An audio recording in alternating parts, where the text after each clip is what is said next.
شروع کر دیں.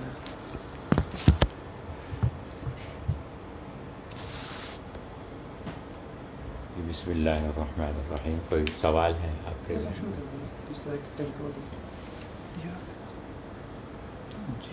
یہ دیکھیں شروع یہ کر بھی رہا ہے. اچھا بسم اللہ الرحمن الرحیم. حضرت مولانا عبد الحلیم چشتی صاحب کا پچھلے دنوں انتقال ہوا ہے، تو بہت زیادہ میرے لیے یہ بات رنج و غم کا باعث ہے اور بہت صدمہ ہوا ہے. ان کے انتقال کے بعد میرا ذہن ماضی کی طرف لوٹ گیا اور ان کے ساتھ جو میں نے وقت گزارا اس کی خوشگوار یادیں ذہن میں آنے لگیں. تو ان یادوں کے بارے میں کچھ یہاں پہ عرض کرنا چاہتا ہوں. 1982 کی بات ہے یہ، جب ان سے میری پہلی ملاقات ہوئی. اس ملاقات میں ہی ہمارے آپس میں کافی قربت ہو گئی اور ہمیں محسوس ہوا کہ مجھے محسوس ہوا کہ مولانا چشتی صاحب سے دوستی اور ان سے تعلق یہ کافی اچھا رہے گا، اور انہوں نے بھی کچھ ایسا ہی محسوس کیا. میرے ساتھ کچھ ایسا رہا کہ میں دنیا میں جہاں کہیں بھی گیا، بلکہ ہم تینوں بھائیوں کا یہ معاملہ ہے کہ ہم دنیا میں جہاں کہیں بھی گئے، لوگوں کو ہمارے اندر کچھ خاص کشش محسوس ہوتی تھی اور ہم سے تعلق رکھنا بہت انہیں اچھا لگتا تھا، پسند کرتے تھے، چاہے وہ بزرگ ہوں یا ہم عمر ہوں یا بچے ہوں. ہمارا اس میں کوئی کمال نہیں. اس کے بڑے واقعات ہیں، یہ ایک الگ موضوع ہے، کسی موقع پر بتاؤں گا، یا لکھنے کا اور احاطہ تحریر میں لانے کا بھی ارادہ ہے. اس پر ایک پورا رسالہ بن سکتا ہے. تو اس میں ہمارا کوئی کمال نہیں، بلکہ ہمارے والد صاحب کی شخصیت میں جو کشش تھی اور ہمارے لیے ان کی دعائیں بھی تھیں، یہ ان کا اثر تھا اور ان کی شخصیت کا پرتو تھا. بہرحال 1982 میں مولانا چشتی صاحب سے میری پہلی ملاقات ہوئی اور اس کے بعد ملنا جلنا شروع ہو گیا. میں نیا نائجیریا میں بائرو یونیورسٹی میں پہنچا تھا. سعودی عرب کی طرف سے میری وہاں تعیناتی ہوئی تھی. تو وہاں پہ جو لوگ پہلے سے موجود تھے، پاکستانی، ہندوستانی، بنگلہ دیشی، ویسے تو دنیا بھر کے لوگ وہاں پر تھے یونیورسٹی میں، مگر خاص طور پہ اپنے ایشین حضرات سے ملاقاتیں ہونے لگیں، تو ان میں مولانا چشتی صاحب بھی تھے. ان سے ملاقاتیں بڑھتی گئیں. شروع میں جو مجھے مکان ملا تھا وہ یونیورسٹی کیمپس کے اندر مکان کی دستیابی نہ ہونے کی وجہ سے مجھے کیمپس سے باہر ایک علاقے میں ایک نیا مکان دیا گیا تھا، جو ابھی نیا تعمیر ہوا تھا. وہ یونیورسٹی سے کچھ فاصلے پر تھا، 10-12 کلومیٹر کے فاصلے پر. وہاں پہ میرا قیام تھا. تو میں جب یونیورسٹی جایا کرتا تو ایک تو لائبریری بھی جانا ہوتا تھا، کیونکہ دروس اور اسباق کی تیاری کے لیے کتابوں کی ضرورت ہوتی تھی. تو اس سلسلے میں لائبریری بکثرت جانا ہوتا تھا. اور لائبریری میں شعبہ عربی اور شعبہ اسلامیات کے جو سربراہ تھے وہ مولانا چشتی صاحب تھے. اس طرح وہاں ان سے ملاقات ہو جایا کرتی. وہ بھی اکثر میرے انتظار میں رہتے کہ آئے گا تو کچھ باتیں کریں گے، اچھا وقت گزرے گا. تو میں جب کبھی لائبریری جاتا تو اکثر یہ ہوتا کہ ان کے پاس بھی چلا جاتا. تو جب میں جیسے ہی وہ مجھے دیکھتے کہ آیا ہے تو سب سے پہلا کام وہ یہ کرتے کہ اے سی آن کر دیتے اپنے دفتر کا. ایک دن میں نے ان سے کہا کہ آپ اے سی نہیں چلاتے، خالی پنکھے میں بیٹھتے ہیں، تو اے سی چلا لیا کریں. جب ایک سہولت موجود ہے تو اس سے استفادہ کریں. جواب میں یہ کہا کہ میں اپنے آپ کو اے سی کا عادی نہیں بنانا چاہتا، کیونکہ بالآخر جانا تو واپس پاکستان ہے۔ اگر میں اے سی کا عادی بن گیا تو پاکستان میں اولاً تو میرے گھر میں اے سی ہے نہیں، اور اگر لگوا بھی لوں تو پھر اس کا خرچہ، بجلی کا بل وغیرہ تو وہ شاید ممکن نہ ہو۔ اس وجہ سے میں اپنے آپ کو اس کا عادی نہیں بنا رہا، اور گھر میں بھی نہیں چلاتا ہوں۔ کوئی مہمان آ جائے تو الگ بات ہے۔ اس طرح وہاں آنا جانا رہا، کتابیں وغیرہ میں وہاں سے لیتا، اور بعض اوقات یہ بھی ہوتا کہ اگر مجھے کچھ ٹائپ کرانا ہے تدریس کے سلسلے میں، کوئی مضمون وغیرہ، کوئی موضوع، اور میں دیکھتا کہ میرے ڈپارٹمنٹ کی ٹائپسٹ جو ہے وہ 2 تھیں، ایک مصر کی تھی، مصری، اور ایک لبنان کی تھی، تو اگر وہ فارغ نہیں ہیں، ان کے پاس کام زیادہ ہوتا تھا اور مجھے جلدی ہے، تو میں لائبریری آ کے مولانا چشتی صاحب کے ڈپارٹمنٹ کی، ان کے شعبے کی جو ٹائپسٹ خاتون تھی، ان سے کرا لیتا تھا۔ تو ان سے میں ٹائپ کرنے کو اس کو دے دیتا اور خود چشتی صاحب کے پاس جا کے بیٹھ جاتا۔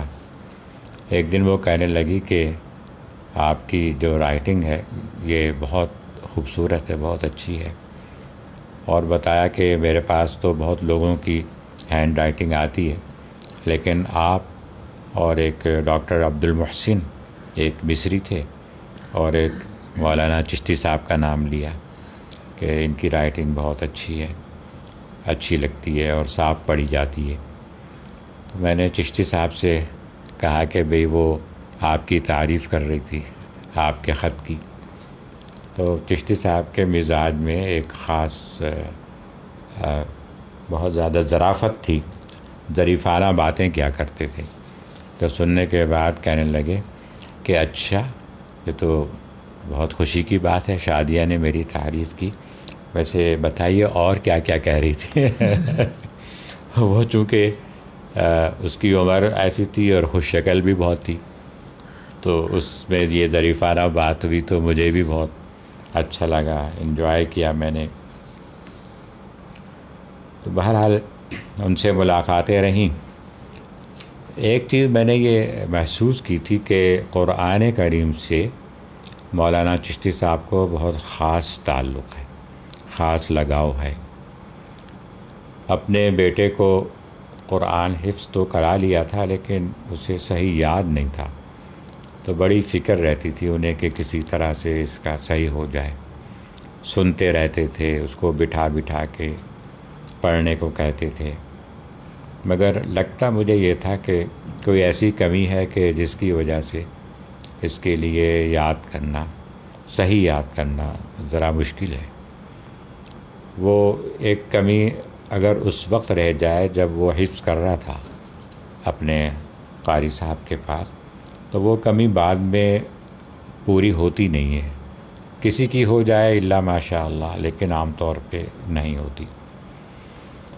تو مولانا چشتی صاحب کو اس چیز کی بڑی فکر تھی، بہت زیادہ اس کو بٹھاتے، پڑھتا رہتا، سنتے، پھر یہ کرتے کہ مغرب کی نماز سے عشاء تک مسجد ہی میں رہتے۔ اور وہاں نائجیریا میں ایک یہ معمول بھی ہے، بہت سے لوگ مغرب سے عشاء تک مسجد ہی میں رہتے ہیں۔ مغرب پڑھنے گئے، وہیں پہ کہیں پہ درس ہو رہا ہے، کہیں وعظ ہو رہا ہے، اور کہیں کوئی تلاوت ہو رہی ہے، کہیں ویسے ہی لوگ بیٹھے ہوئے بات چیت کر رہے ہیں۔ عشاء کی نماز ہوئی تو واپس گھر آتے تھے۔ اور ایک یہ بھی ہے کہ وہاں مغرب اور عشاء میں وقت بہت کم ہوتا ہے۔ مالکی مسلک میں مغرب کا جو وقت ہے وہ بہت ہی محدود ہے، مختصر سا، اس کے بعد عشاء شروع ہو جاتی ہے۔ تو بڑے اداروں میں، جامعہ وغیرہ میں ذرا وقت زیادہ دیا جاتا تھا، لیکن پھر بھی اتنا نہیں جتنا ہمارے یہاں معمول ہے۔ تو لوگ مغرب میں جا کے عشاء کے بعد گھر آتے تھے۔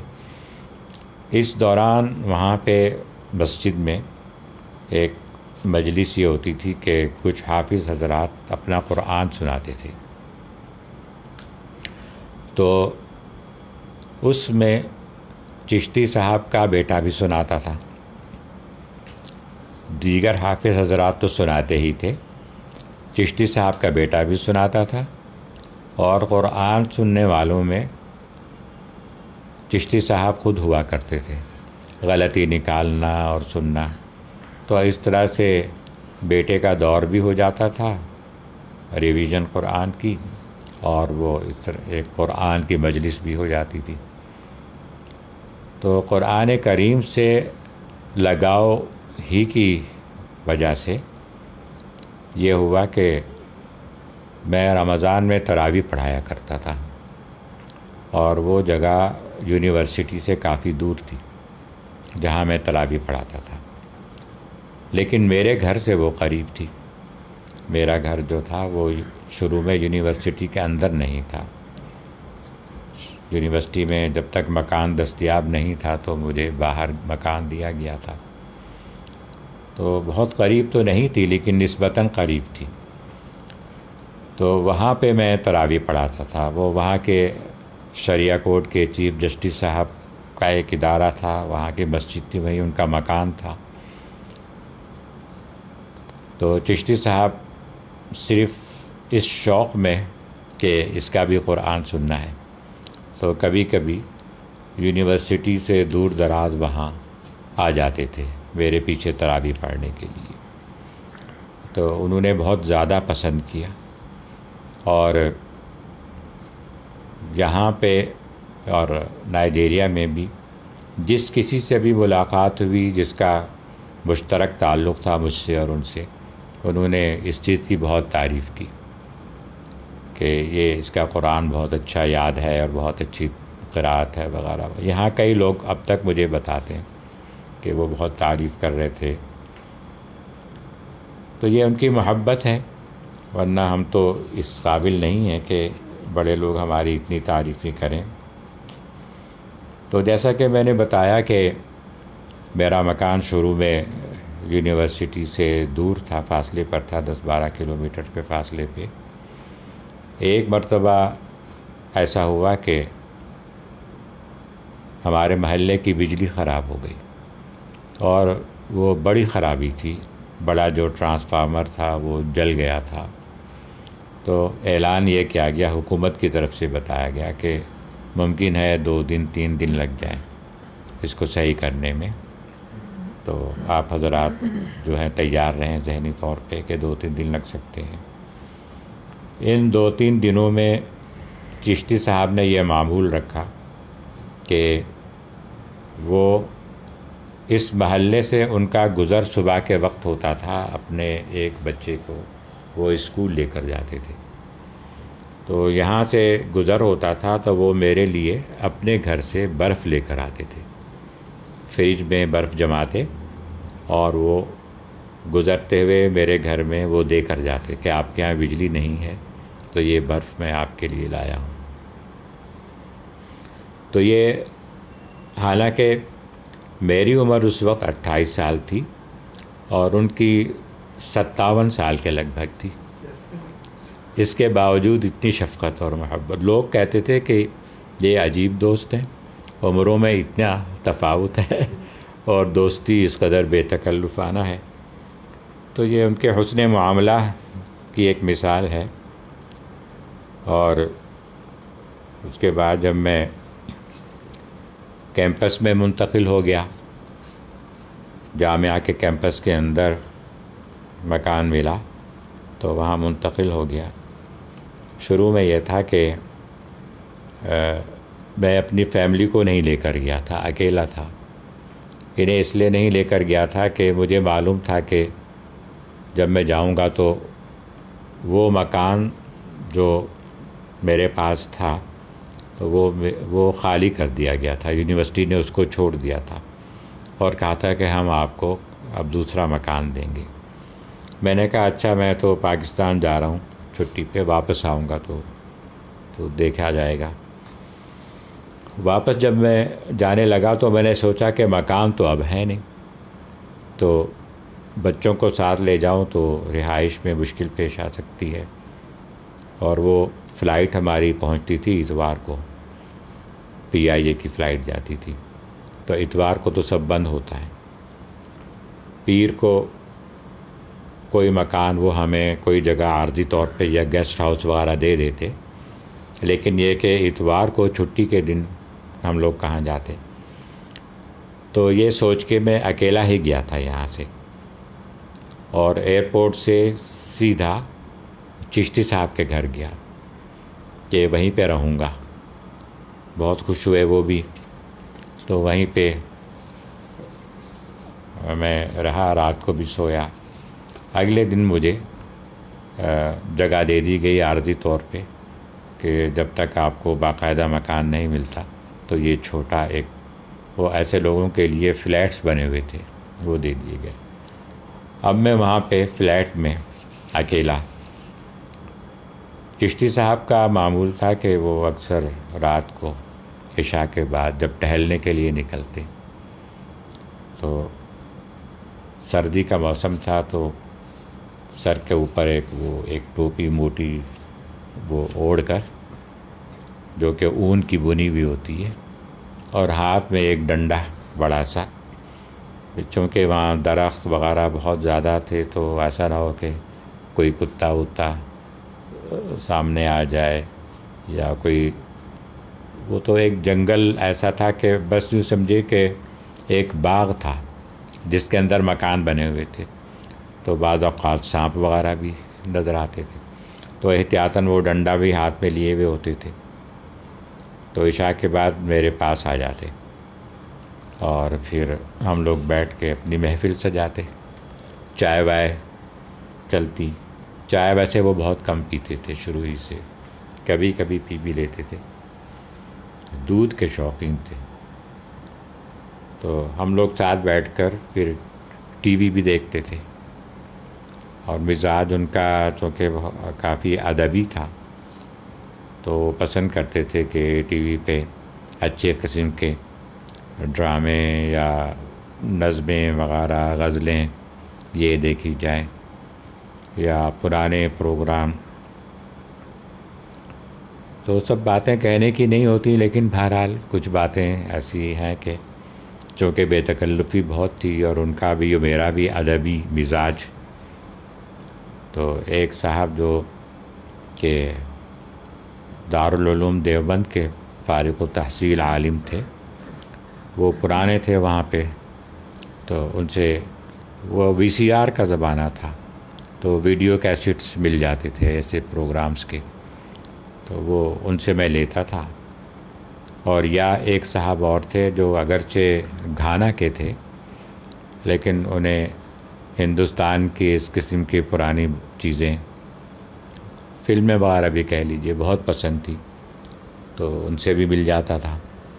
نائجیریا میں ایک بات عجیب ہے، وہاں کا جو مسلمان ہے چونکہ ہمیشہ سے اس کا مقابلہ رہتا ہے عیسائی سے، تو وہ ہر وہ بات کرنا چاہتا ہے جس میں اسلام یا مشرق سے تعلق ظاہر ہوتا ہو.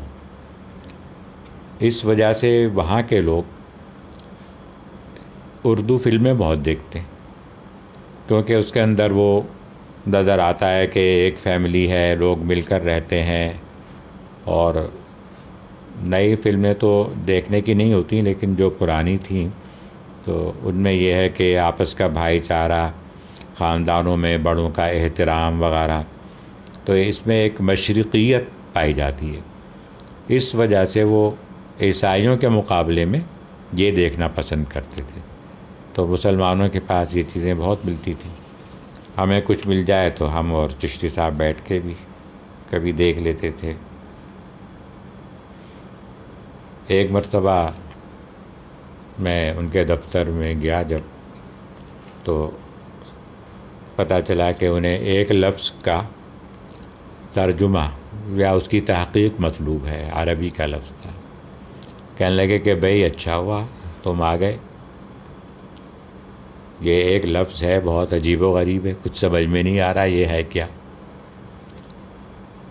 ایک وہاں کے بہت ہی سینئر استاد تھے، میں تو ابھی بالکل نیا آیا تھا، وہ ڈاکٹر عبدالعلی ان کا نام تھا. بعد میں وہ برطانیہ چلے گئے تھے، ہندوستان سے تعلق تھا، اور وہ ہیڈ بھی تھے اسلامک اسٹڈیز کے ڈپارٹمنٹ کے۔ کہنے لگے ابھی کچھ دیر پہلے وہ آئے تھے تو ان سے بھی میں نے اس سلسلے میں بات کی تو کچھ سمجھ میں نہیں آیا، تو آپ بتائیں، دیکھیں یہ لفظ کیا ہے۔ تو وہ لفظ دیکھتے ہی مجھے یاد نہیں کیا تھا، لیکن میں سمجھ گیا کہ معاملہ کیا ہے۔ وہ کچھ ایسا تھا کہ اس کے جو مادہ ہے، حروف اصلیہ، وہ جلدی ذہن میں نہیں آتے تھے کہ کون کون سے۔ تو میں نے غور کیا تو سمجھ گیا، تو کتاب لغت کی اٹھا لایا، اس میں نکال کے ان کو دکھا دیا کہ دیکھیں یہ ہے۔ تو بہت خوش ہوئے، بہت زیادہ انہوں نے دعائیں بھی دی اس بات پہ۔ دوپہر کے وقت بعض اوقات، پہلے تو یہ تھا نا کہ جب تک میرا گھر دور تھا تو بعض اوقات میں دوپہر کے وقت ان کے گھر چلا جاتا تھا، بجائے اس کے کہ اپنے گھر جاؤں یا پھر آؤں، یا یہ کہ یونیورسٹی میں منتقل ہو جانے کے بعد بھی تعلق تھا تو کبھی کبھی ان کے گھر دوپہر کو چلے گئے۔ تو دوپہر میں وہ آئے ہوئے ہوتے تھے اپنے دفتر سے، وقفے کے دوران، کھانے اور نماز کا جو وقفہ ہوتا تھا، بریک ٹائم کہا جاتا تھا، تو اس پہ آئے ہوئے ہوتے تھے۔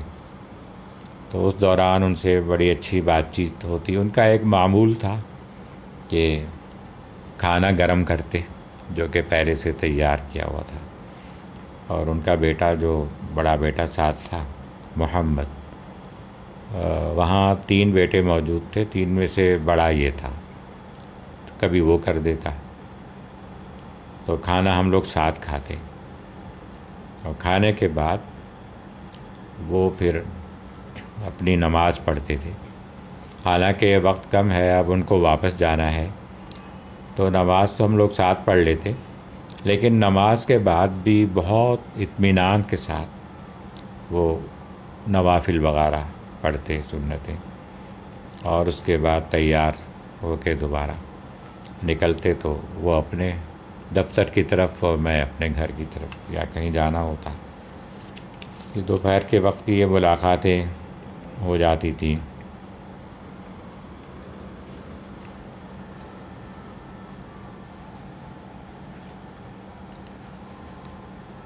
ایک مرتبہ یہ ہوا جب میں اکیلا تھا اور فیملی پاکستان میں تھی، اور وہی مجھے ایک عارضی فلیٹ دیا گیا تھا کہ جب تک مکان نہیں ملتا۔ وہ فلیٹ بھی ماشاءاللہ بہت اچھا ہے، آرام دہ تھا۔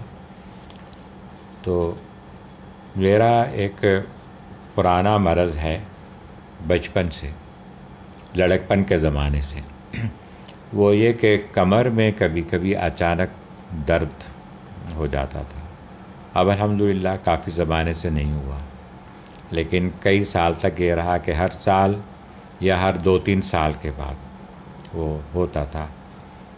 اس کی ابتدا یوں ہوئی تھی کہ دارالعلوم کراچی میں جب ہم موقوف علیہ یا دورہ حدیث میں 3 سال وہاں گزارے تھے، موقوف علیہ، دورہ حدیث اور تخصص کا، تو وہاں پہ عصر کے بعد ہم لوگ کھیلا کرتے تھے بیڈمنٹن۔ تو اس میں کہیں کچھ ایسا ہوا تھا کہ تکلیف ہو گئی تھی، تو وہ تکلیف پھر مدینہ منورہ میں بھی کبھی کبھی ہوئی، اور نائجیریا جانے کے بعد بھی کبھی ہو جاتی تھی۔ جب ہوتی تو بالکل اچانک ہوتی، اور ایسی شدید ہوتی کہ چلنے پھرنے سے میں معذور ہو جاتا تھا۔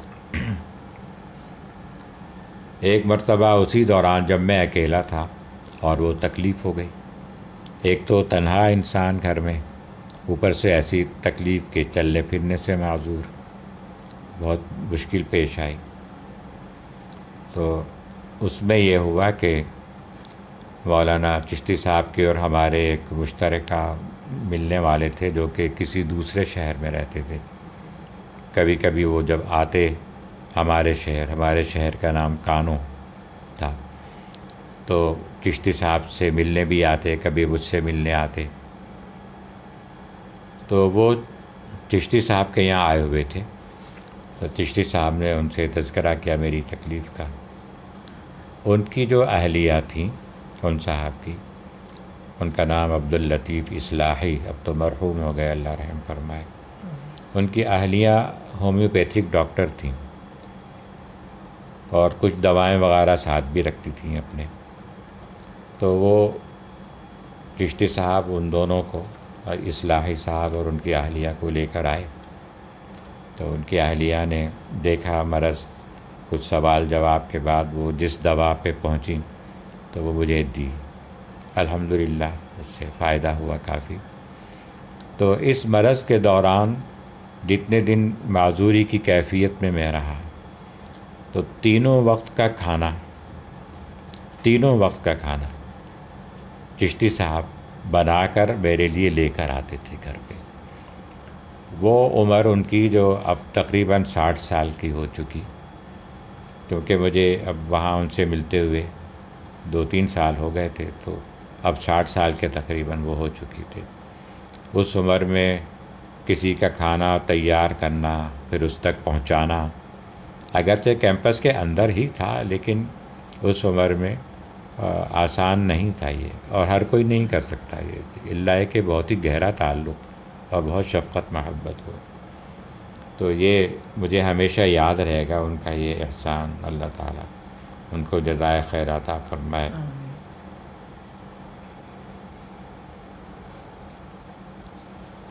ایک بات اور یاد آ رہی ہے کہ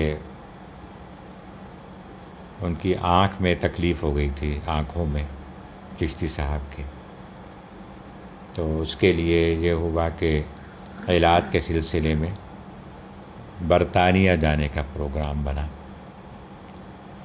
یونیورسٹی جو ہے وہ علاج معالجے کی سہولتیں فراہم کرتی تھی اور اس کے جو بھی اخراجات ہوتے تھے.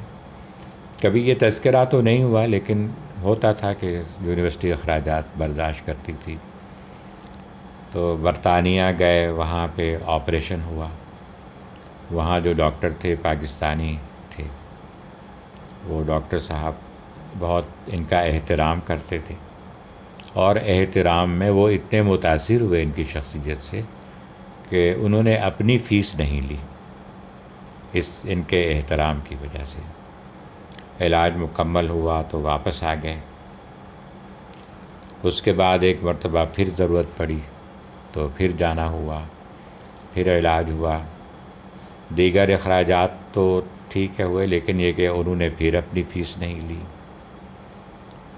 اور انہوں نے یہ تاکید کی کہ اگر یہ علامتیں کبھی ظاہر ہوں تو اگر آپ کے ملک میں کوئی ایسا ڈاکٹر ہو. تو انہوں نے پھر ایک ڈاکٹر کا بتایا بھی کہ وہ ڈاکٹر، وہ امریکن ڈاکٹر ہے، تو میں اسے جانتا ہوں ذاتی طور پہ، آپ اس سے بھی رابطہ کر سکتے ہیں، کیونکہ اس کے لیے یہ انتظار نہیں کیا جا سکتا کہ بکنگ کرائیں، سفر کریں، بلکہ وہ فوری دکھانے والا ہوگا، اس ورنہ آنکھ ضائع ہو جائے گی. ایک مرتبہ دوپہر کے وقت میں اپنے گھر میں آرام کر رہا تھا، جیسا کہ معمول ہوتا ہے ہم لوگوں کا قیلولہ کا. تو اچانک چشتی صاحب آ گئے، تو فرمایا کہ میری آنکھ میں وہ تکلیف ہے اور مجھے فوراً جانا پڑے گا دوسرے قریب کے شہر، جیسے کراچی سے حیدرآباد تقریباً اتنا فاصلہ ہوگا یا تھوڑا زیادہ. تو چشتی صاحب کہنے لگے کہ آپ مجھے اس اسٹاپ تک پہنچا دیں جہاں سے مجھے وہاں کی سواری مل جائے. تو میں نے اپنی گاڑی میں انہیں بٹھایا جلدی سے اور وہاں تک پہنچایا. تو وہ چلے گئے، الحمدللہ وقت پہ پہنچ گئے، علاج ہوا، آنکھ بچ گئی. لیکن وہ اپنی آنکھوں کی طرف سے بہت زیادہ کچھ پریشان رہتے تھے اور بہت زیادہ. پھر ایک مرتبہ تکلیف ہوئی تو وہی ڈاکٹر جو برطانیہ میں تھے اب وہ سعودی عرب آ چکے تھے. وہ بہت ہی سینئر کوئی ڈاکٹر تھے اور سعودی عرب نے ان کو بلایا تھا باقاعدہ.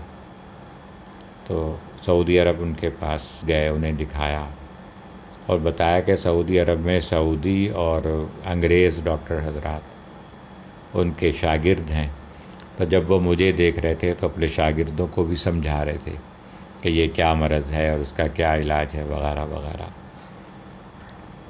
تو اسی دوران انہوں نے مجھ سے یہ بھی کہا کہ میں سعودی عرب جا رہا ہوں اور اب کچھ عرصے بعد ہی مجھے پاکستان چلے جانا ہے، فائنلی چلے جانا ہے یہاں سے چھوڑ کر۔ تو سوچ رہا ہوں کہ اپنی جو کچھ رقم میں نے جمع کی ہے وہ پاکستان ٹرانسفر کر دوں۔ تو ایسا ہے کہ آپ کا پاکستان میں بینک اکاؤنٹ اگر ہو تو وہ دے دیجئے، میں سعودی عرب سے وہ رقم بھیج دوں گا۔ ان کا اکاؤنٹ سعودی عرب میں تھا یا کسی اور کے اکاؤنٹ میں بھجوائی ہوئی تھی، یہ مجھے یقین سے معلوم نہیں ہے، بہرحال سعودی عرب سے بھیج دوں گا آپ کے اکاؤنٹ میں۔ پھر میں تو چلا جاؤں گا، جب آپ آئیں گے پاکستان تو پھر آپ دے دیجئے گا۔ تو انہوں نے سعودی عرب سے رقم میرے اکاؤنٹ میں بھیج دی، میں نے اکاؤنٹ نمبر دے دیا، اکاؤنٹ میرا ڈالرز میں تھا یہاں پہ، کیونکہ باہر سے جو رقم آتی ہے وہ تو ڈالر ہی میں آتی ہے۔ تو یہاں پہ ایک بینک آف ٹوکیو ہے، اس میں اکاؤنٹ تھا، اس کا نمبر دے دیا۔ تو جب میں پاکستان آیا اور بینک میں گیا تو پتہ چلا کہ وہ رقم تو آئی نہیں، تو کچھ پریشانی ہوئی۔ بینک والوں نے کہا کہ ہم تحقیقات کریں گے، لیکن تحقیقات کا کوئی نتیجہ نہیں نکلا۔ میں واپس چلا گیا نائجیریا، کوئی ذکر نہیں کیا چشتی صاحب سے کہ رقم نہیں آئی۔ اب چشتی صاحب فائنلی پاکستان آنے کے لیے تیار آ گئے پاکستان، اور ذہن میں یہ بات ہے کہ اب جب میں آؤں گا تو بینک سے رقم نکال کے انہیں دے دوں گا۔ میں جب دوبارہ آیا بینک سے وہی پتہ چلا کہ رقم نہیں آئی۔ بہت زیادہ جب وہ تحقیقات کی گئیں تو پتہ چلا کہ جن صاحب نے رقم بھیجی تھی وہ سعودی عرب سے انہوں نے پاکستانی روپے میں تبدیل کر کے بھیجی تھی، اور اس اکاؤنٹ میں تو روپے آ نہیں سکتے، یہ تو ڈالر کا اکاؤنٹ ہے، تو اس لیے وہ رقم یہاں نہیں پہنچی۔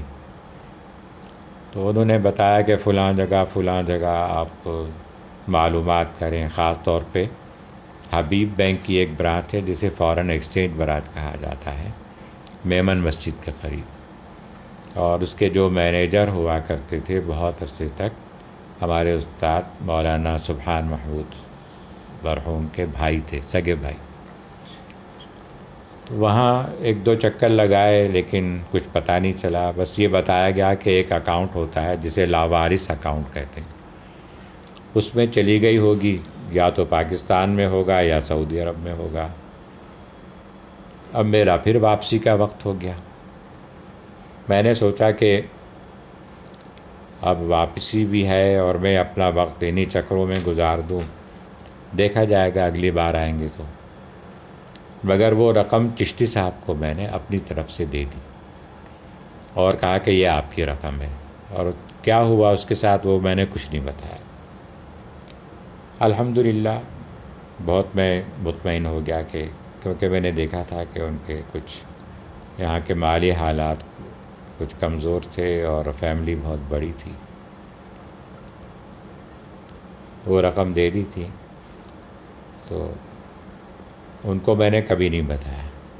اور اب جب کہ وہ دنیا میں نہیں رہے، اب آپ کو بتا رہا ہوں کہ وہ رقم مجھے ملی نہیں پھر، اور کافی بڑی اس زمانے کے اعتبار سے رقم تھی، لیکن میں پوری طرح مطمئن ہوں کہ میں نے اپنا کام اپنے ضمیر کے مطابق کیا، الحمدللہ۔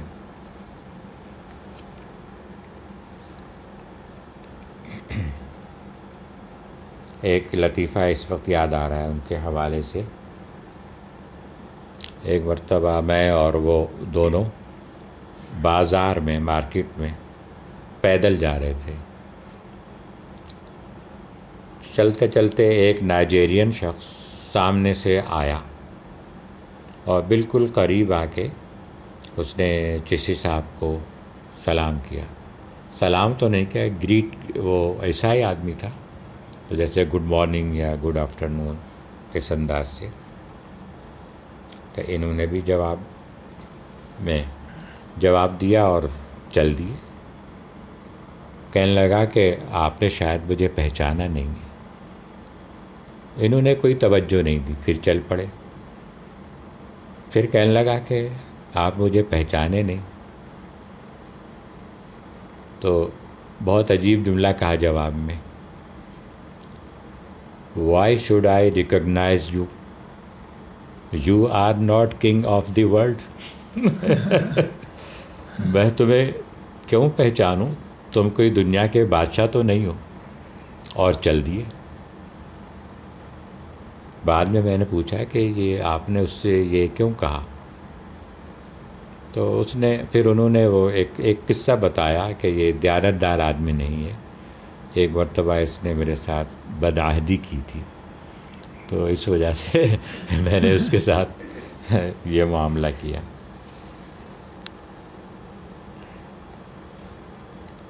ان کی شروع میں جب ہم گئے تو کچھ وقت کے لیے ان کی اہلیہ بھی ساتھ تھیں.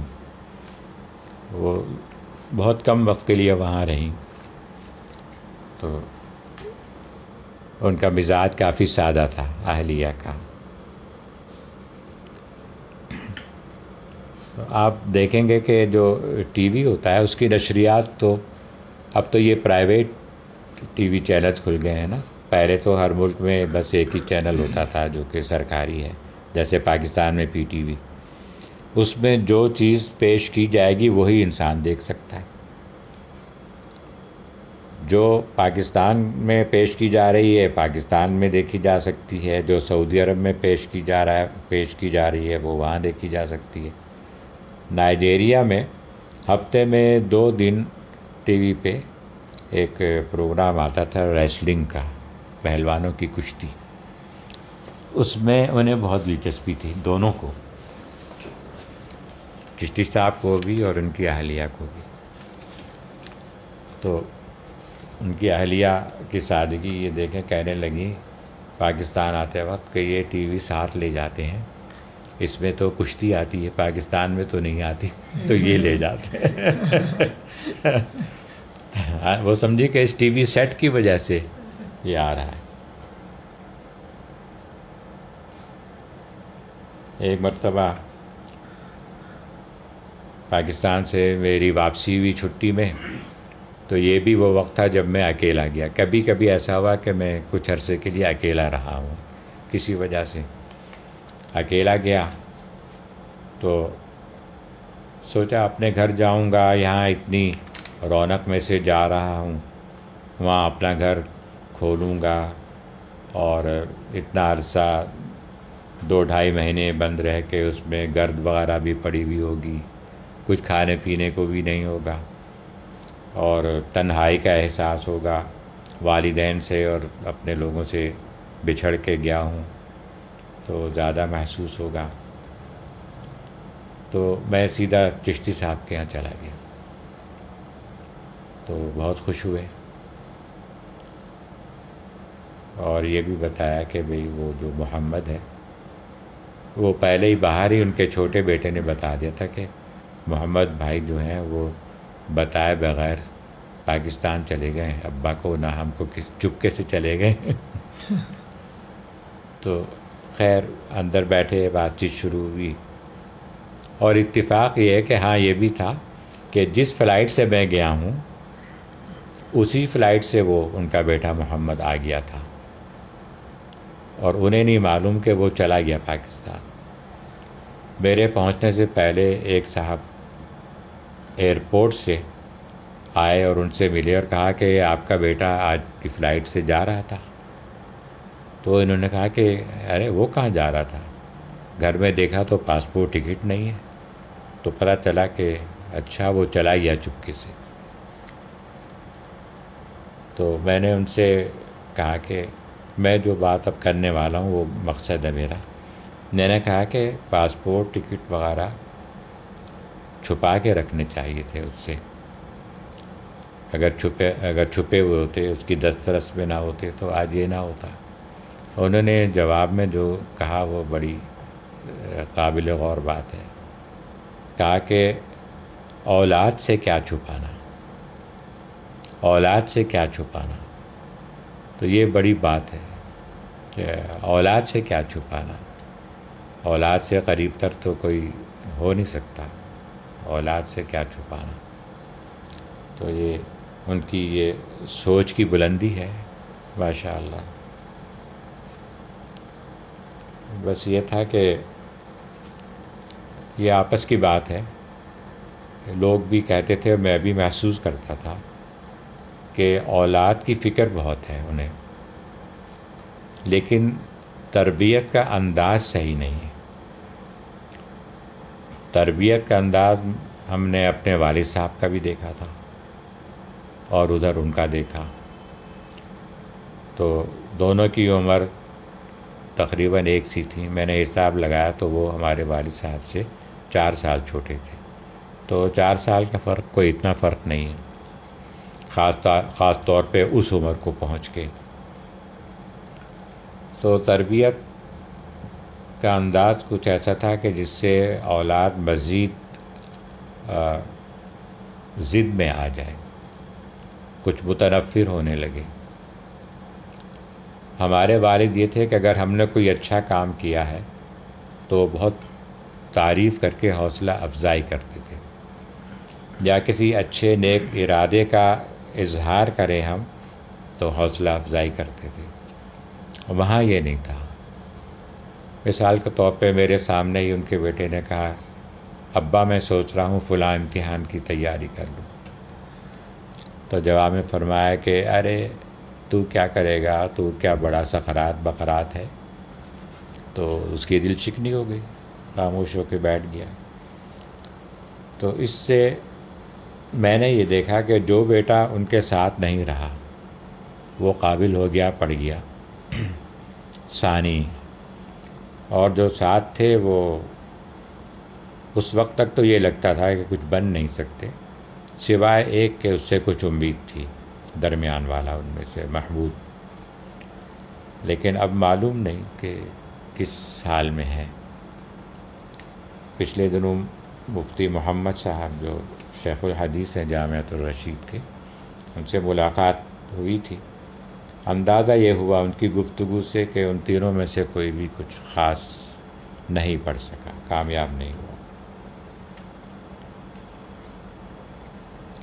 ان کی ظرافت کی باتوں میں ایک یہ یاد آ رہی ہے کہ وہی صاحب جو ہمارے مشترکہ دوست تھے، اصلاحی صاحب، شاعر بہت اچھے تھے، تو ان کی اولاد کافی زیادہ تھی، اور ادھر ہمارے چشتی صاحب کی بھی اولاد کافی زیادہ تھی۔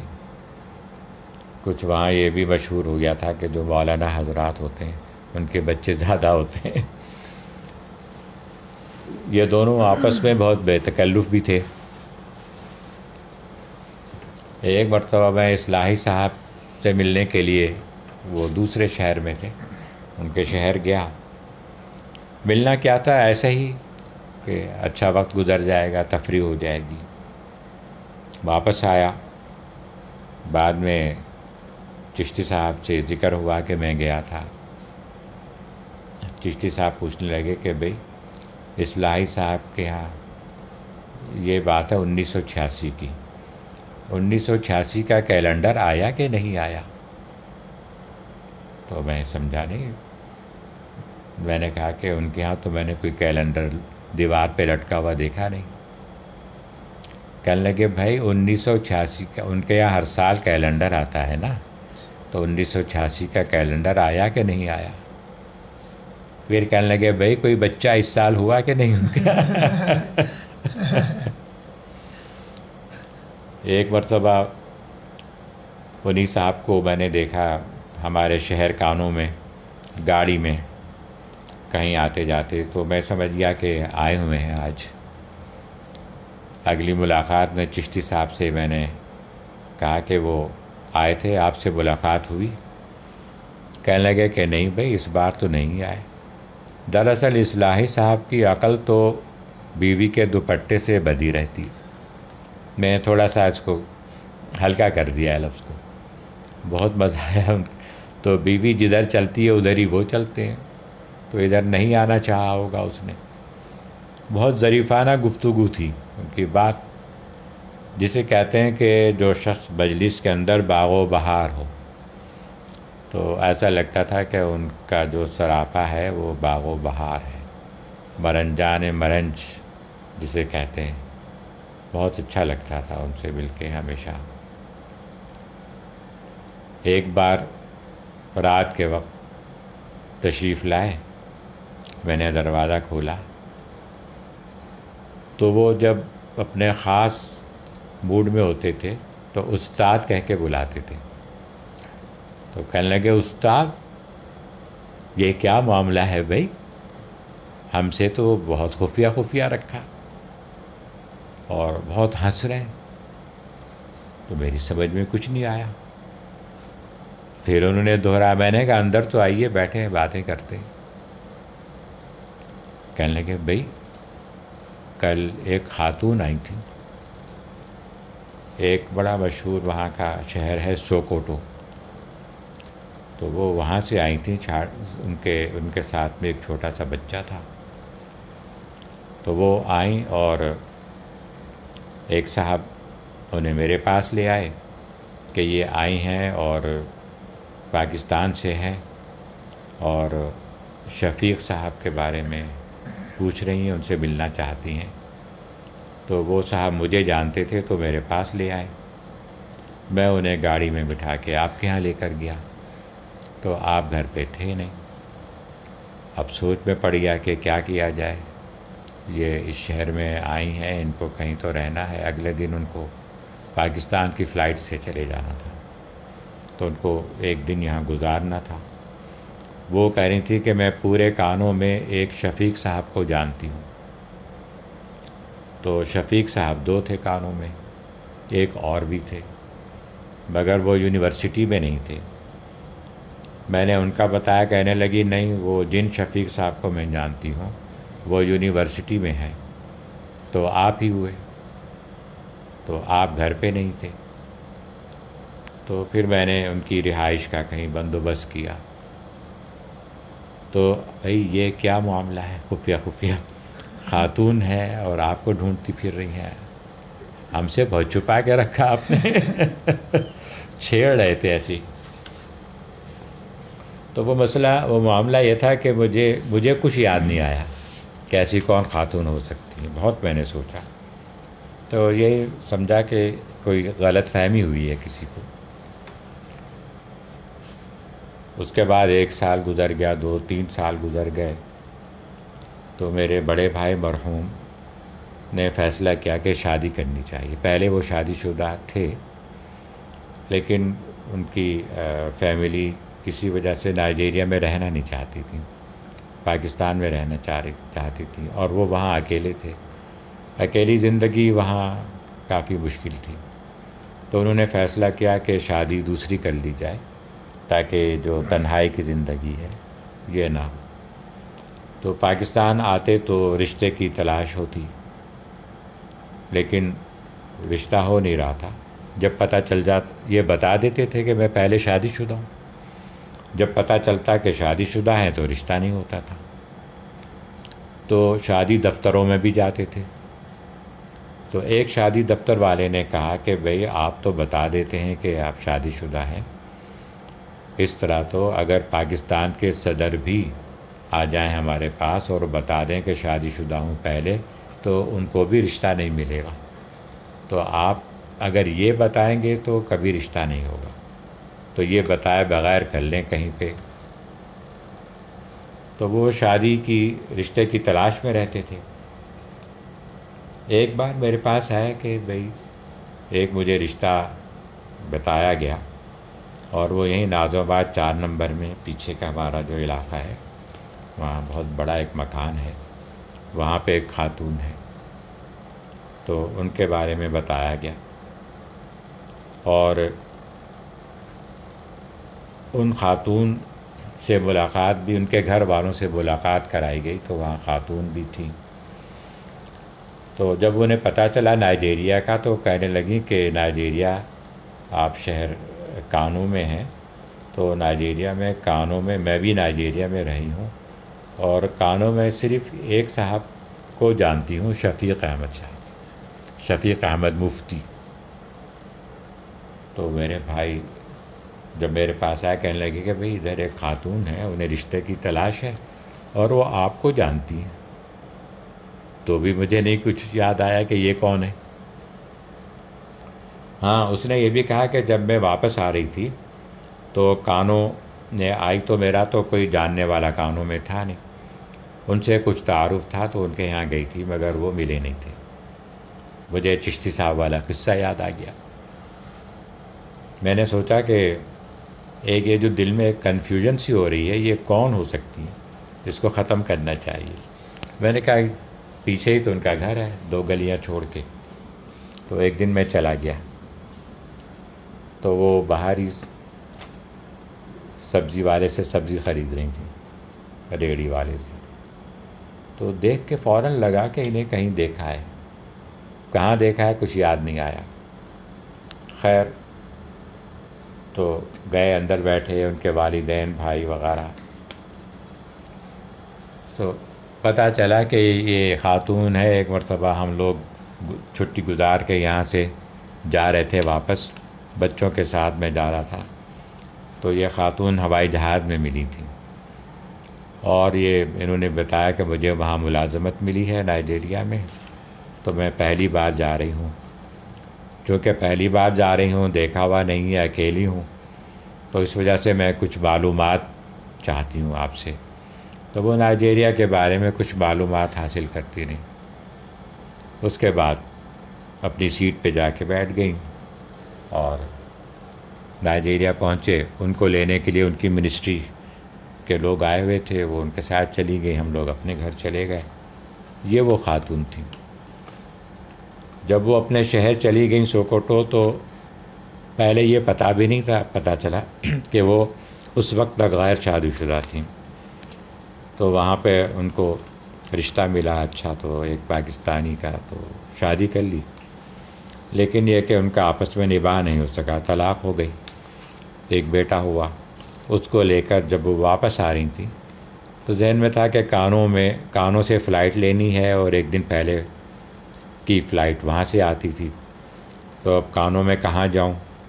تو ذہن میں ہمارا تھا کہ یہ ایک فیملی ہے کانو میں تو ان کے ہاں چلی جاؤں گی. یہ تو پتہ تھا یونیورسٹی میں ہے تو یونیورسٹی پہنچ جاؤں گی، ان کا نام لے کے ڈھونڈ لوں گی. تو یہ وہ صاحبہ تھی. اس پہ چشتی صاحب نے اتنا بہت زیادہ مذاق کیا میرے ساتھ. تو مجھے ان کی یہ ظرافت اور مذاق جو ہے مذاق بہت اچھا لگا. میرے سر میں جب پہلا بال سفید ہوا وہ سامنے کا تھا. پہلا ایک بال ہوا، پھر 2-3 ہو گئے. تو ایک دن گھر کے باہر کھڑے تھے تو غور سے میرے سر کو دیکھا. کہنے لگے کہ استاد جوانی میں بڑھاپے کے مزے لے رہے ہو.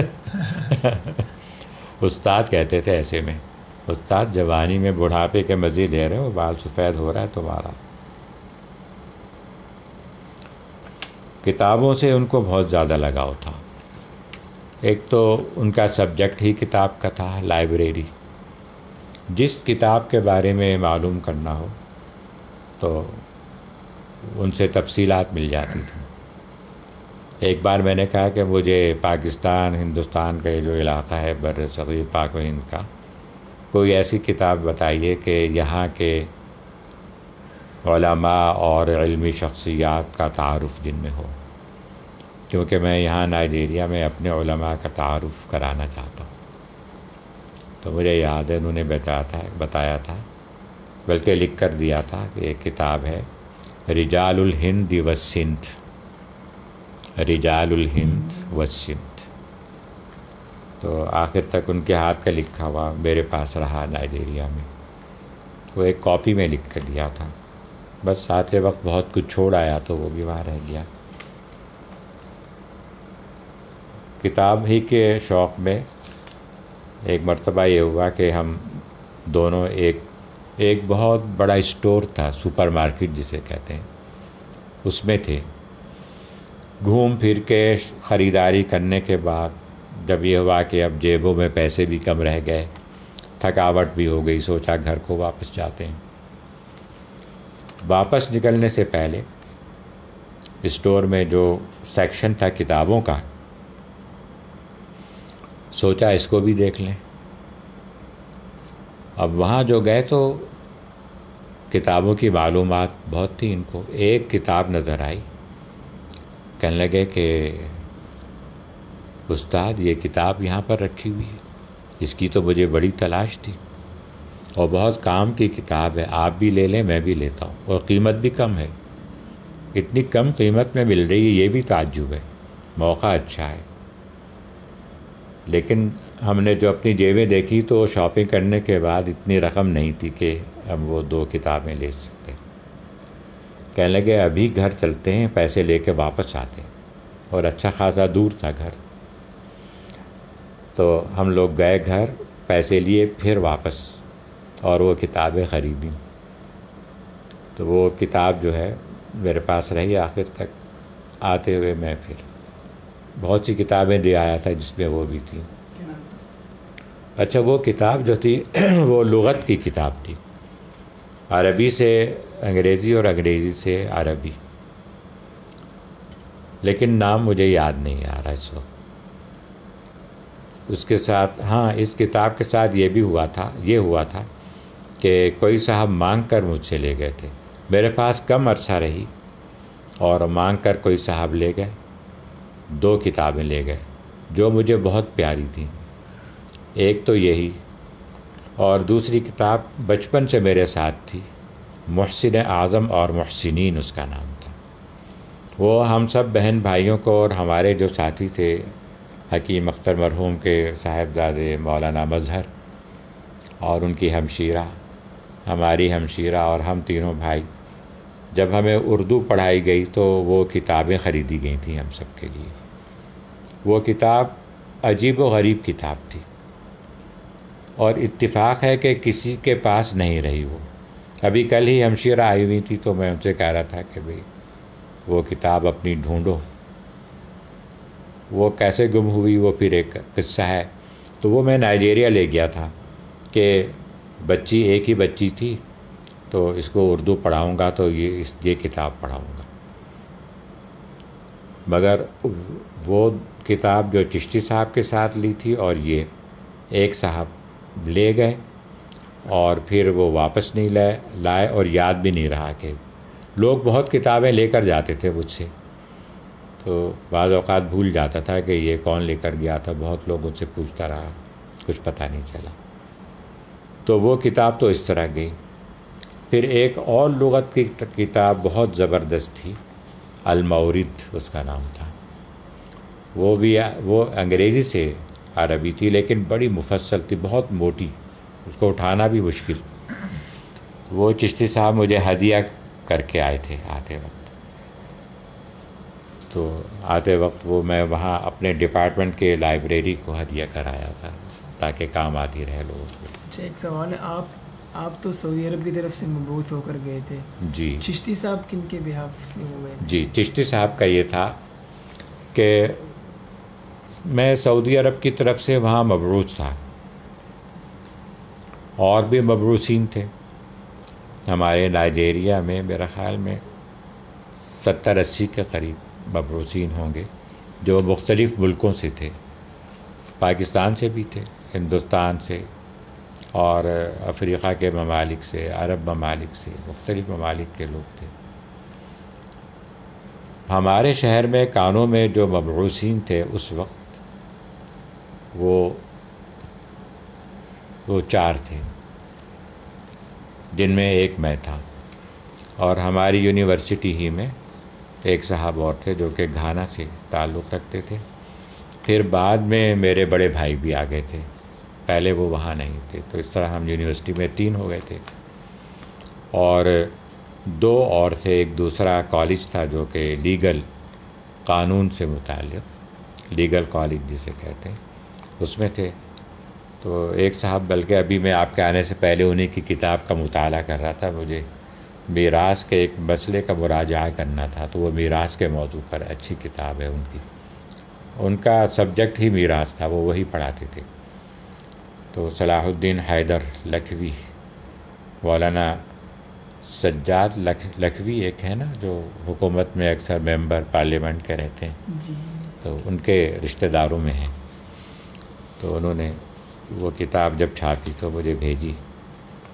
وہ مجھ سے بہت پہلے عمر میں بڑے تھے، تو بہت پہلے ریٹائرڈ ہو کر آ گئے تھے، تو ہم لوگ مبعوث تھے، اور وہاں پہ دنیا بھر سے لوگ کالجوں میں، یونیورسٹیز میں آئے ہوئے تھے نائجیریا کی حکومت کے ملازم کے طور پہ، ان میں چشتی صاحب بھی تھے۔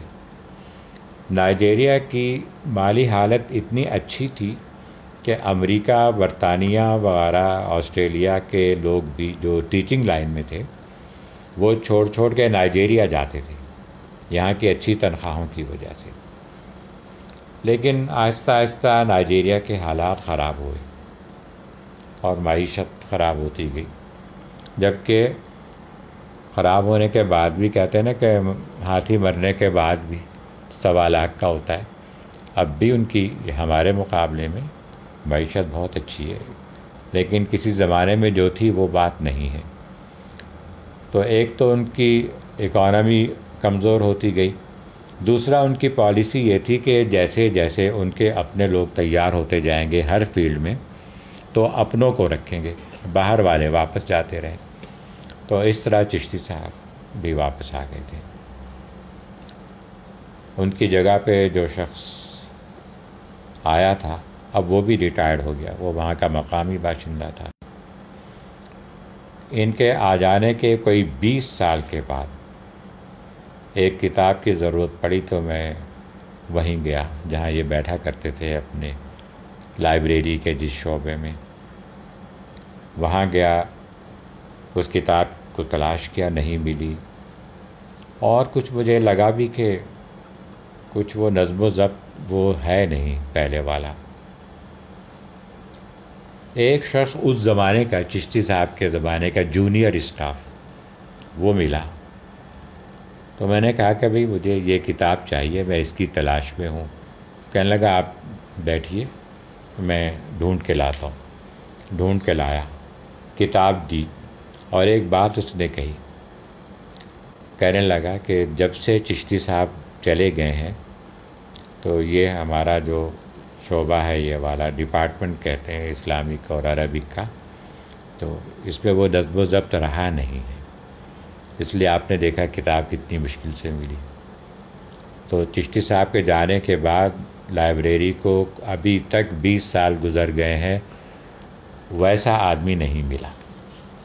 اس سے اندازہ لگائیے ان کی صلاحیت کا۔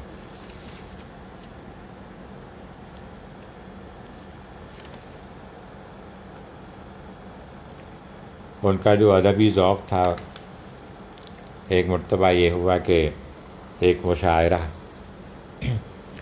مشاعرے میں مشاعرہ تھا، وہاں پر ایک شاعر تھے تمنا صاحب، پاکستانی شاعر تھے۔ تو تمنا صاحب غالباً عبدالحق تمنا پورا نام تھا ان کا، بڑے اچھے شاعر تھے۔ یہاں نیو ٹاؤن میں ایک عالم ہوا کرتے تھے جن کا انتقال ہو گیا ہے، اس وقت نام ذہن میں نہیں۔ مولانا اسحاق سندیلوی۔ جی مولانا اسحاق سندیلوی، یہ تمنا صاحب ان کے سگے بھائی تھے۔ جب وہ چھوڑ کر آ رہے تھے تو ان کے اعزاز میں ایک نشست رکھی گئی اور مشاعرہ بھی رکھا گیا، شاعر ہے تو مشاعرہ۔ تو بہت بڑا ہال تھا جو بھرا ہوا تھا لوگوں سے، اس میں شاعر حضرات آتے اور اپنی غزل نظم سناتے۔ تو اس میں میرا بھی چونکہ ادب میں ایک ذوق ہے، چشتی صاحب اور میں ساتھ ساتھ بیٹھے ہوئے تھے، تو یہ ہونے لگا کہ کوئی اگر بہت اچھا شاعر مجھے لگا اور اس کا انداز بیان بھی اچھا، تو جب وہ کوئی شعر کہتا تو شعر کے آخر میں جو لفظ آنا تھا اس کے قافیہ کے طور پہ، تو کئی بار ایسا ہوا کہ اس کے کہنے سے پہلے ہی میں نے کہہ دیا. تو چشتی صاحب کہنے لگے کہ کیا آپ نے پہلے یہ سب کلام سنا ہوا ہے؟ میں نے کہا کہ نہیں. کہنے لگے تعجب ہے، آپ کو کیسے اندازہ ہو جاتا ہے پہلے ہی؟ تب مجھے بھی خیال ہوا کہ ہاں میں بھی سمجھتا ہوں، ورنہ میں سمجھتا تھا کہ بس ایسے ہی سب کو ہوتا ہوگا. اس بات پہ وہ بہت خوش ہوئے اور تذکرہ کرتے تھے لوگوں سے، حالانکہ ان کا اپنا بھی ادبی ذوق بہت زبردست تھا. ادبی ذوق کا اندازہ لگائیے. ایک فیض احمد فیض کی بہت مشہور غزل ہے، وہ شروع ہوتی ہے مجھ سے پہلی سی محبت میرے محبوب نہ مانگ. عام طور پہ عام لوگ یہ سمجھتے ہیں کہ یہ ایک عام سی غزل ہے، محبوب کی باتیں ہیں. نہیں، ایسا نہیں ہے. اس پہ اگر غور کریں تو یہ ایسی عام سی محبوب کی باتوں والی غزل نہیں ہے. اس میں بڑی نصیحت ہے انسان کے لیے. وہ یہ کہنا چاہتے ہیں کہ یہ محبت وغیرہ یہ سب باتیں اس کو چھوڑو اور جو دنیا کے اصل مسائل ہیں اس پر توجہ دو. تو بہرحال اس میں ایک شعر آتا ہے، میں نے سمجھا تھا کہ تو ہے تو درخشاں ہے حیات. میں نے سمجھا تھا کہ تو ہے تو درخشاں ہے حیات. تو ہمیشہ سے مجھے یہ ہوتا تھا کہ یہ یہاں پہ کچھ غلطی ہے، یہ کلام یہاں پہ صحیح نہیں بیٹھ رہا ہے. میں نے سمجھا تھا. تو ایک مرتبہ حضرت والد صاحب نے کہا کہ کسی بات پہ کہ میں نے سمجھا، یہ کوئی بولا تھا گھر میں نے سمجھا. تو والد صاحب نے کہا کہ یہ غلط ہے، میں نے سمجھا نہیں، میں سمجھا. نہیں، یہاں نہیں لگے گا. میں سمجھا یا میں یہ سمجھا یا میں تو یہ سمجھا تھا لیکن غلط فہمی تھی، تو میں نے سمجھا غلط ہے. تو میرے ذہن میں بات آئی کہ ہاں جو مجھے یہاں پہ یہ ایک پہنچ کے ہوتا تھا کہ میں نے سمجھا صحیح نہیں ہے. تو یہی میں نے چشتی صاحب سے بھی تذکرہ کیا. میں نے کہا کہ یہ شعر ہے فیض کا، اور فیض بہت بڑے شاعر ہیں، اور انہوں نے کہا کہ میں نے سمجھا تھا کہ تو ہے تو درخشاں ہے حیات. کیا خیال ہے آپ کا، یہ صحیح ہے؟ کہنے لگے کہ بھئی فیض سے تو ایسی امید نہیں ہے، ہو سکتا ہے کہ کاتب نے غلط لکھا ہو، ویسے ہی مشہور ہو گئی. تو میں نے سمجھا نہیں، میں تو سمجھا ہونا چاہیے. میں سمجھا ہے لیکن وزن کو برقرار رکھنے کے لیے میں تو سمجھا تھا کہ تو ہے تو درخشاں ہے حیات. لیکن پھر یہ ہوا. یا میں یہ سمجھا تھا کہ تو ہے تو درخشاں ہے حیات. تیرا غم ہے تو غم دہر کا جھگڑا کیا ہے. تو دیکھیں بالکل وہی بات جو والد صاحب والی تھی فوراً چشتی صاحب نے فرمائی. حالانکہ والد صاحب والی باتیں بہت کم لوگوں کے ذہن میں آتی تھیں. اس سے بھی ان کا جو ایک ادبی مقام اور اردو میں ان کی مہارت تھی وہ سمجھ میں آتی ہے. تو بہرحال ان کے ساتھ بہت اچھا وقت گزرا، بہت یاد آتا ہے.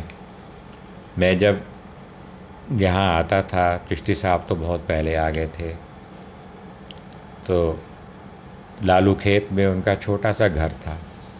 کبھی کبھی جاتا تھا وہاں پہ. اس گلی میں تنگ گلی تھی، گاڑی میں اس وقت خود چلاتا تھا، تو گاڑی چلانا بھی مشکل تھا. اگر آگے سے کوئی اور گاڑی آ جاتی تو بڑی دقت پیش آ جاتی. مگر میں جاتا تھا. ان کا جو ڈرائنگ روم تھا وہ پورا کتابوں سے بھرا ہوا تھا. جہاں وہ بیٹھتے تھے پیچھے زمین سے لے کر چھت تک وہ جو شیلف بنی ہوئی تھی وہ کتابوں سے بھری ہوئی تھی. دیکھ کے مجھے خدشہ ہوتا تھا غالب جاحظ والا، جاحظ کے ساتھ جو قصہ پیش آیا تھا کہ کتابیں اس کے اوپر گر گئی تھیں، تو اسی سے بیچارے کی وفات ہوئی تھی. تو مجھے ڈر لگتا تھا کہ یہاں بیٹھتے ہیں، اوپر چھت تک کتابیں ہیں پیچھے، خدا نخواستہ اگر گری تو کوئی حادثہ پیش آ سکتا ہے۔ پھر یہ ہوا کہ آتے تو یہ پتہ چلا تھا کہ اب وہ اس گھر میں نہیں رہتے، بچے تو ہیں وہاں پہ کچھ، یا بیٹی تھی، لیکن وہ خود وہاں نہیں ہوتے، کہاں ہوتے ہیں پتہ نہیں۔ ایک صاحب ناظم آباد 3 نمبر میں ہمارے بہت پرانے جاننے والے، تو ایک مرتبہ کہنے لگے کہ بھئی وہ 3 نمبر کی جو جامع مسجد ہے وہاں ایک امام صاحب ہیں چشتی صاحب، تو وہ آپ کا پوچھتے رہتے ہیں۔ میں نے کہا ارے اچھا چشتی صاحب یہاں ہیں؟ تو میں گیا، جا کر ملا، بہت اچھا لگا۔ اس کے بعد پھر کبھی کبھی ہوتا خیال کہ مل لیں گے، انسان جب آتا ہے چھٹی پہ تو مصروفیات بھی بہت ہوتی، تو انہی صاحب کے ذریعے پیغام مل جاتا کہ بھئی وہ چشتی صاحب کہہ رہے ہیں کہ آ کے مل لیں، تو میں چلا جاتا، مل لیتا۔ انہیں یہ معلوم تھا اس کے پاس گاڑی ہے، ان کے پاس نہیں تھی، اور بڑے بھی تھے تو اچھا لگتا تھا میں ہی جاؤں۔ پھر یہ ہوا کہ میں آتا تو یہاں کی بجائے میرا قیام گلشن اقبال میں ہوتا، وہاں ایک فلیٹ میں نے خریدا ہوا تھا، ابھی تک ہے، تو خیال یہ تھا کہ اس کو بھی آباد رکھنا چاہیے۔ لوگ کہتے تھے کہ اگر اس کو آپ ایسے ہی چھوڑ دیں گے تو MQM کے اور دوسرے لوگ بہت سے ایسے ہیں خالی فلیٹس پہ نظر رکھتے ہیں، اور جب دیکھتے ہیں کہ کوئی ہے نہیں، اس کا کوئی وارث نہیں ہے، تو اس پہ قبضہ کر لیتے، تو آپ آیا کریں تو وہاں پر بھی کچھ دن گزارا کریں۔ تو چشتی صاحب وہاں مجھ سے ملنے کے لیے آئے۔ جب وہ نکل کر جا رہے تھے تو ایک اور صاحب ہمارے بہنوئی وہ آ رہے تھے، تو چشتی صاحب سے ان کی ملاقات ہوئی، کہنے لگے آپ شفیق صاحب سے ملنے جا رہے ہیں، یہ تو شفیق صاحب کا گھر ہے۔ تو انہوں نے کہا ہاں میں ان کا بہنوئی ہوں۔ تو ان سے انہوں نے میری بڑی تعریفیں کی کھڑے ہو کے، اور ایک وہ بھی تھی قرآن کی تلاوت والی تراویح میں جو انہوں نے مجھ سے سنی تھی۔ اس کے بعد اور بھی کئی لوگ ملے، اور سب یہی کہتے تھے کہ وہ آپ کی بہت تعریف کرتے ہیں، اور خاص طور پہ قرآن کی، اور یہ کہتے ہیں کہ اس کو یاد بہت ہے۔ اصل میں ان کے سامنے یہ ہوا تھا کہ وہ جو چیف جسٹس صاحب تھے، نماز کے بعد سعودی سفیر اور سعودی ایئر لائنس کے مینیجر اور مختلف لوگ بیٹھے ہوئے تھے، چشتی صاحب بھی تھے، تو وہ چیف جسٹس صاحب کہنے لگے مجھے کہ آپ ایسے پڑھتے ہیں، مجھے تو کبھی شک ہوتا ہے کہ آپ قرآن میں دیکھ کے پڑھتے ہیں، کبھی دل چاہتا ہے کہ جا کے دیکھوں۔ یعنی وہ ایک تعریف زیادہ مبالغے میں وہ کہنا چاہ رہے تھے۔ تو چشتی صاحب بھی تھے، انہوں نے بھی سنا، تو چشتی صاحب نے یہ اندازہ لگایا کہ میں تو کبھی کبھی آتا ہوں، یہ تو روز کا پڑھنے والا تراویح ان کے پیچھے یہ کہہ رہا ہے۔ اس کے بعد حتیٰ کہ جامعۃ الرشید کا وہ ڈرائیور جو انہیں لے کر جاتا تھا جامعہ سے نیو ٹاؤن روزانہ، تو وہ بھی کہنے لگا کہ چشتی صاحب کہتے ہیں کہ شفیق صاحب کو قرآن بہت اچھا یاد ہے، اور سلام بھی کہتا تھا کہ وہ سلام کہہ رہے ہیں۔ تو شروع میں جب میں آتا والد صاحب کا انتقال ہو چکا تھا، تو آتا اور جامعہ میں نئے نئے یہ آئے تھے چشتی صاحب، تو جامعہ میں ان کو پتہ چل جاتا تھا کہ وہ شفیق آیا ہوا ہے، تو نیو ٹاؤن آتے جاتے ڈرائیور سے کہتے تھے کہ ذرا راستے میں یہاں دارالفتاح میں شفیق صاحب سے ملتے ہوئے جاتے ہیں۔ تو شروع میں تو وہ آتے تھے تو اوپر آ جاتے تھے جہاں ہم لوگ بیٹھتے تھے، اور کچھ ان کے پرانے واقعات، اور وہی یہی صاحب جن کی کتاب میں نے میراث کی بتائی، تھوڑی ان کی کچھ ان سے لگتی بھی تھی، تو کچھ ان کے بارے میں طنز وغیرہ بھی ہو جاتا تھا ان کی طرف سے۔ اچھا لگتا تھا، وہ طنز بھی بس محبت میں تھا، وہ ایسا نہیں تھا جیسے کہ مخالفت میں ہو، اور جو مخالفت بھی تھی وہ بھی محبت والی تھی۔ اس کے بعد پھر وہ کمزور ہوتے گئے تو اوپر نہیں آتے تھے، ہم نیچے ہی بیٹھتے تھے. نیچے جس دفتر میں نیچے ہم بیٹھتے ہیں اس میں نہیں، ساتھ والے کمرے میں، کیونکہ وہ زمین پہ نہیں بیٹھ سکتے تھے. تو ساتھ والے کمرے میں کرسیاں ہیں تو وہاں کرسی پہ بیٹھتے تھے. اور کمزور ہو گئے تو پھر آنا مشکل ہو گیا. تو پھر جامعہ ہی میں جب میرا جانا ہوتا تھا تو ملاقات ہو جاتی تھی. مگر یہ حسرت رہتی تھی کہ تنہائی والی ملاقات نہیں، وہ سب لوگ ہیں تو وہ سب کے ساتھ وہ تکلفانہ ملاقات وہی رہتی تھی. تو یہ چند باتیں، کچھ یادیں ہیں. جمعہ پڑھنے کے لیے آپ ان کے پاس جایا کرتے تھے؟ جی جمعہ پڑھنے کے لیے آپ؟ ہاں جی.